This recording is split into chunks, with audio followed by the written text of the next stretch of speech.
బుధవారం అదనపు collector D Venu సమీకృత జిల్లా కలెక్టరేట్లో ఇంటర్ పరీక్షల నిర్వహణపై సంబంధిత అధికారులతో సమీక్ష నిర్వహించారు.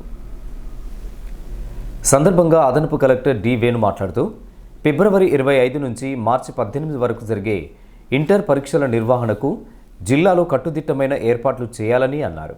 జిల్లాలో జనరల్, వొకేషనల్ కలిపి మొత్తం 7,965 మంది విద్యార్థులు పరీక్షలకు హాజరవుతున్నారని అదనపు కలెక్టర్ తెలిపారు.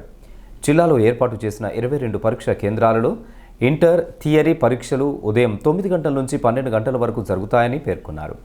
పరీక్షల నిర్వహణకు వివిధ శాఖల అధికారులు సమన్వయంతో పనిచేసి పకడ్బందీగా పరీక్షలు నిర్వహించాలని, పరీక్షా కేంద్రాల వద్ద నిరంతరం విద్యుత్ సరఫరా ఉండే విధంగా చర్యలు తీసుకోవాలని, విద్యార్థులకు పరీక్ష హాల్స్లో త్రాగునీరు అందించాలని, అవసరమైన మౌలిక సదుపాయాలు కల్పించాలని అదనపు కలెక్టర్ అధికారులను ఆదేశించారు.